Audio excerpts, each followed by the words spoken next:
Age start the action.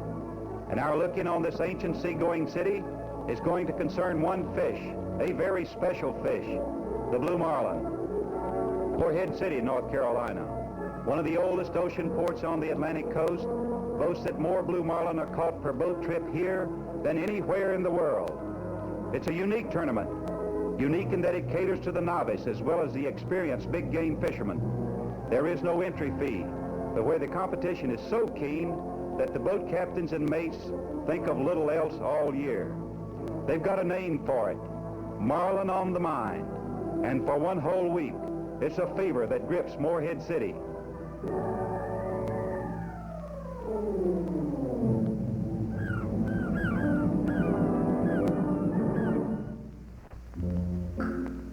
On opening day, one of the largest sports fishing charter boat fleets in the world kicks over growling diesel motors to head for the marlin grounds offshore.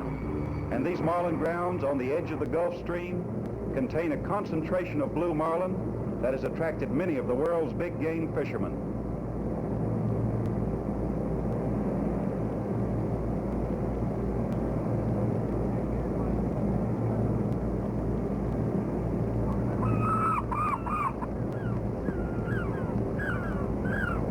When the mates begin sewing up the first baits with the careful stitches of a surgeon, weeks of preparation end.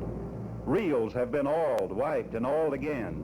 Rods tested under impossible strain. Every inch of line checked and rechecked. And choice baits hoarded in deep freezers for months. Now it's all ready. It's a waiting game, and the fisherman has nothing to do but relax and wait.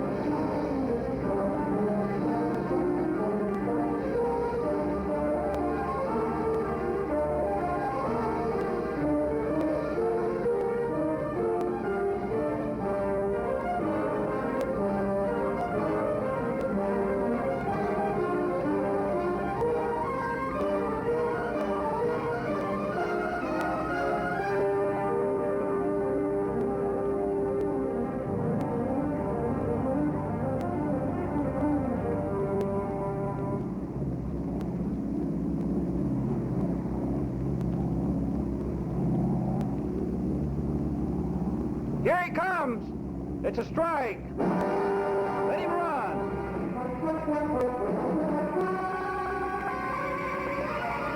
Now!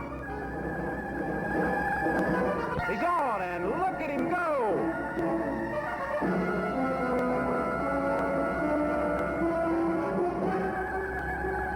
Now the teamwork that is marlin fishing comes into play. The captain must maneuver the boat to match the speed and direction of the fish.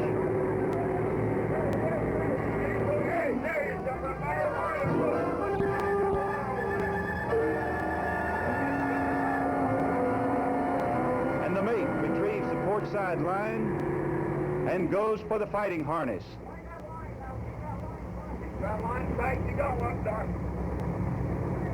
This mate is the superstitious kind.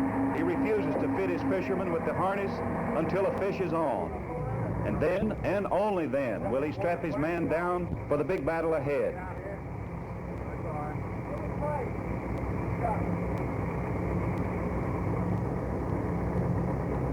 The fight goes on. The captain takes care of the boat. You take care of the fish.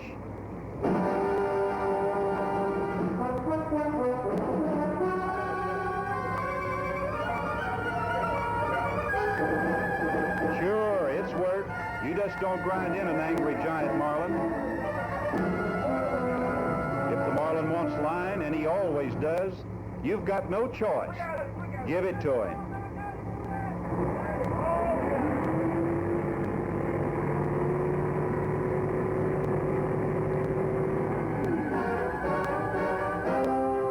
Oh yes, you'll get it back, but Buster, you'll sweat for it.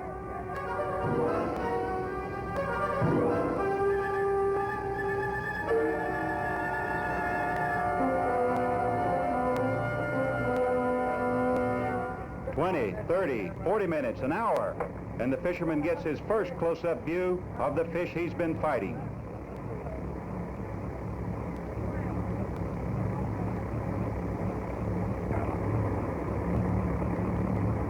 When you grind your leader over the stern, your job is finished. From here, the mate and the captain take over. As the mate grabs the bill of your conquered quarry, comes a quick decision. Will the Marlin be freed to fight again, or will he become a trophy mount? Today it's a mount, and up goes the Marlin flag, a proud signal of Marlin aboard.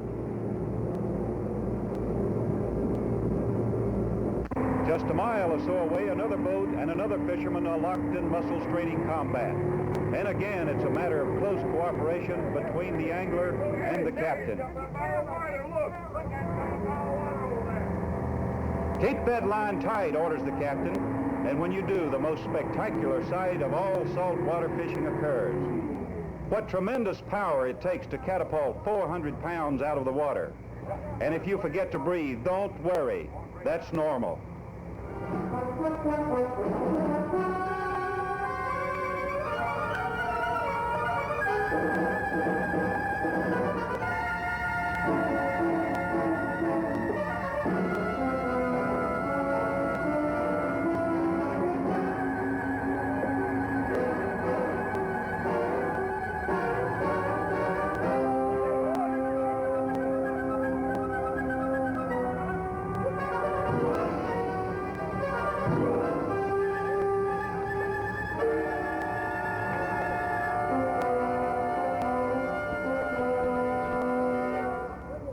The fisherman doesn't always win, but this time he does, and the mighty Marlin is carefully brought to gaff.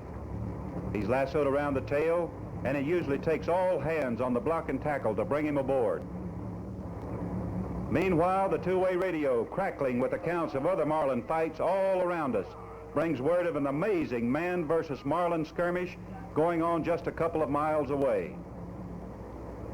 A lone fisherman 40 miles offshore in a 23-foot outboard-powered boat has been fighting what may be the day's biggest blue marlin for almost 4 hours. And Dr. Leroy Allen, a surgeon from the inland city of Raleigh, North Carolina, has won his skirmish with the huge marlin. But Allen faces a problem that's impossible. How can one man tug a 12-foot marlin over the side of a 23-foot outboard boat? It can't be done. And Allen finally lashing his prize to the side of his craft. But as he does, a new danger appears. A lone shark, attracted by the marlin's death struggles, slides through the water with a free meal on his mind. But a couple of pistol shots by the mate of a neighboring boat routs the shark, and Allen decides it's time to smoke out of these waters. It's been a long day anyway. And he begins the long and by necessity slow trip back to port.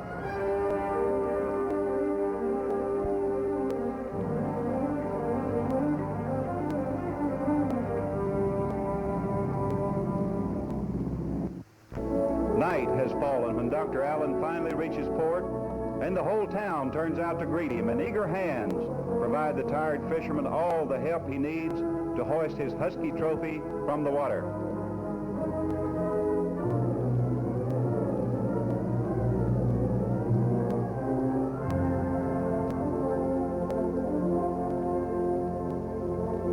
Scales say 487 pounds. The dock crowds murmur wide-eyed praise at such a one-man feat. It's been a long day, but Allen manages a tired smile that belongs to successful fishermen everywhere.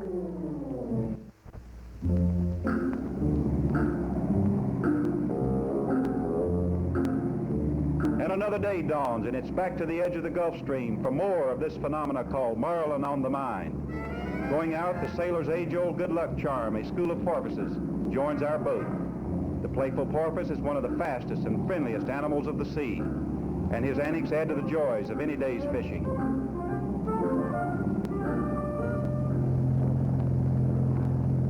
The deeper cobalt blue of the Gulf Stream slides under the prow, and it's Marlin territory, so the rods are seated, baits go overboard, and lines snapped into the outriggers.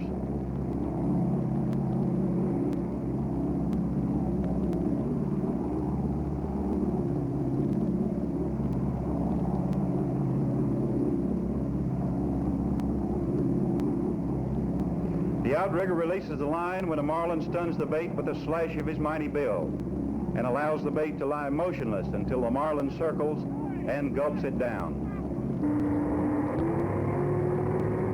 And again it happens. Marlin on. Keep the slack out of that line.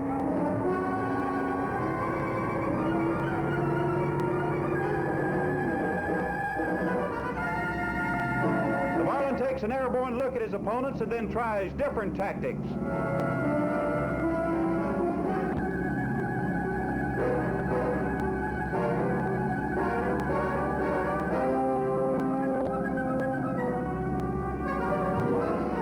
Strangely. Could it be sharks? The captain takes no chances. Out goes the shark repellent.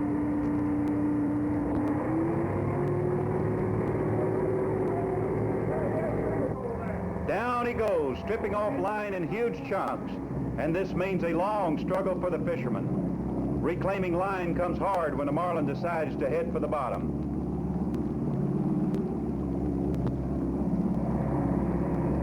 The big fish now has been pumped to the surface, but he still wants to trade blows with the fisherman. He turns jumper, but not for long.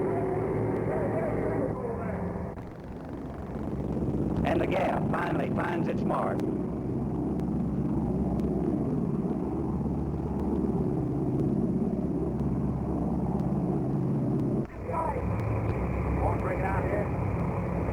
Nearby, another boat and another angler are in the final stages of a fight that began a half hour ago.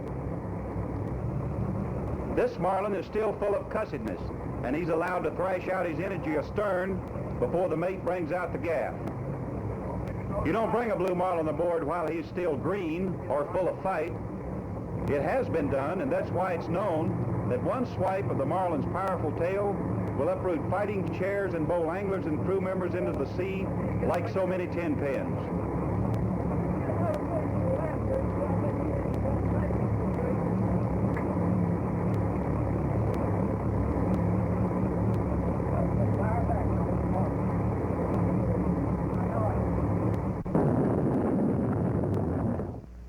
The booming blast of an old Civil War line-throwing cannon signals the return of the last boat as the tournament ends. Hearing the signal, the townspeople and the tourists from nearby beaches hurry down to the docks for a look at the day's catch of these monarchs of the deep. The dockmaster fills his flagstaff with blue marlin pennants, one for each marlin caught that day. Tournament officials carefully weigh, record, and validate each catch before presenting trophies to the winners for their prize marlin. The thrill of seeing these conquered giants is universal, and who knows which of these youngsters is saying to himself, someday I'll catch one bigger than that.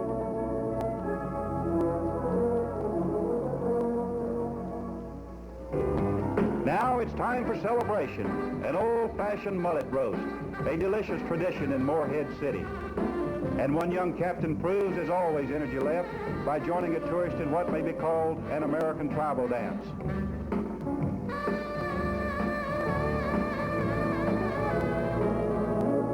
The boat captains, great competitors while on the sea, settle down to a plate of roast mullet to swap tales of both luck and misfortune during the tournament. These leathery captains and mates are acknowledged as among the world's finest blue marlin fishermen, justly called the fabulous fishermen. For 1 week, the giant blue marlin has ruled as the monarch of Morehead. For the balance of the season, they will be going after a variety of over 300 species of fish. But when June next invades the calendar at Morehead City, North Carolina, it will again be Marlin on the mind.